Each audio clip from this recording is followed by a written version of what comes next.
ہے مسلمانوں، ہم آپ سے یہ کہنا چاہتے ہیں کہ آپ کی صفوں میں بیداری نہیں ہے، غفلت ہے، بزدلی ہے، پسماندگی ہے۔ بیدار ہوئیے، لوگوں تک آواز پہنچائیے اور لوگوں کو کہیے کہ جس دن تم قبرستان میں اپنے باپ کو لے کر کے جاؤ گے اور دفن کرنا چاہو گے قبر کے اندر، اس وقت تم کو اپنے باپ کو دفن کرنے کی اجازت نہیں دی جائے گی۔ تم کو پرمیشن لینا ہوگا، تم کو اجازت لینی ہوگی، تم کو ڈی ایم اور کلکٹر کے آفس کا چکر لگانا ہوگا اور ان سے گہار لگانی ہوگی، اور جب وہ اجازت دیں گے تب تم اپنے باپ کو اپنے قبرستان میں دفن کر سکتے ہو۔ معلوم ہونا چاہیے کہ اس بل کے کئی خطرناک پہلو ہے۔ سب سے خطرناک پہلو یہ ہے کہ وقف بائی یوزر کو ختم کر دیا گیا ہے۔ وقف بائی یوزر کا مطلب یہ ہے کہ وہ تمام خانقاہیں، وہ تمام مساجد، وہ تمام عیدگاہیں اور وہ تمام قبرستان جس کو مسلمان استعمال کرتے ہیں، لیکن 400 سال 500 سال پہلے ان کے پرکھوں نے، ان کے آباء و اجداد نے ان زمینوں کو وقف کیا تھا اللہ کے نام پر، مسلمانوں کی خدمت کے لیے۔ اس کے کاغذات موجود نہیں ہے، لیکن مسلمان اس قبرستان میں اپنی نسلوں کو اور اپنے گھر کے لوگوں کو دفن کر اس کے کاغذات مانگے جائیں گے، اور اگر ہم کاغذات پیش نہیں کر سکے تو وہ قبرستان، وہ خانقاہ، وہ مسجد، وہ عیدگاہ حکومت کے حوالے ہو جائے گی۔ کیا مسلمانوں اس بات کا ڈر ہے مخالفت کریں گے تو ہمارے سلسلے میں کچھ بندشیں لگا دی جائے گی؟ تو مجھے بتائیے کہ آپ کی مسجد کی حفاظت کون کرے گا؟ آپ کے عیدگاہ کی حفاظت کون کرے گا؟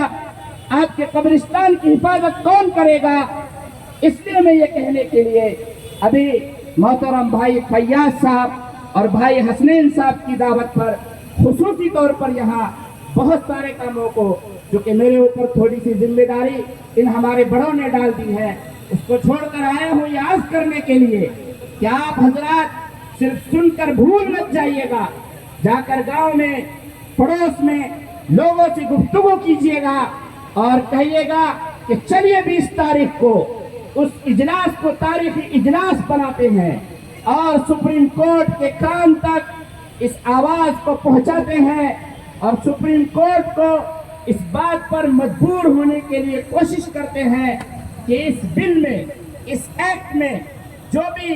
کالے جز اور کالے شق اور کالے جو اجزاء اس میں شامل کیے گئے ہیں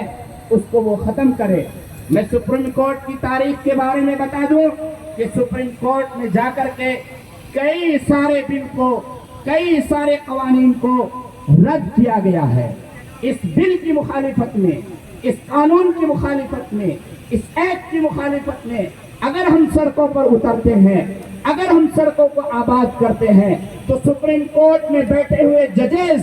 اپنے کھڑکیوں سے باہر جھانک کر دیکھتے ہیں کہ باہر کے حالات کیا ہیں، اور اس کے حساب سے ہم یہ نہیں کہہ رہے سپریم کورٹ سے کہ آپ غلط فیصلہ کر دیجئے، لیکن ہم یہ ضرور گہار لگا رہے ہیں سپریم کورٹ سے کہ آپ ہمارے ساتھ انصاف کیجیے، کیونکہ موجودہ قانون ہمارے کنسٹیٹیوشن کے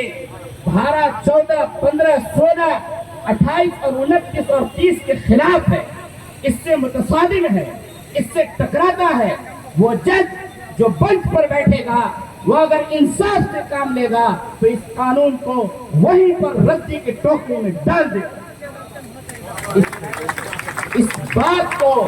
ہم سپریم کورٹ تک پہنچانے کے لیے پرامن طریقے سے پورے ملک میں احتجاج کر رہے ہیں، اور 20 تاریخ کو بھی لہرا میدان میں احتجاج کرنے جا رہے ہیں۔ میری گزارش ہے کہ آپ حضرات اس پیغام کو پورے کشن تک پہنچائیے اور لوگوں کو لے کر وہاں پہنچیے۔ اللہ ہمیں عمل کی توفیق نصیب فرمائے۔ بہترین انداز میں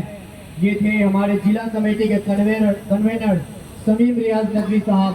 جو بہت ہی سنجیدہ انداز میں آپ لوگوں کو ایک ایک چیز کو توڑ توڑ کر سمجھا رہے تھے۔ جی ہاں دوستو، وقت کی ضرورت ہے نوجوانوں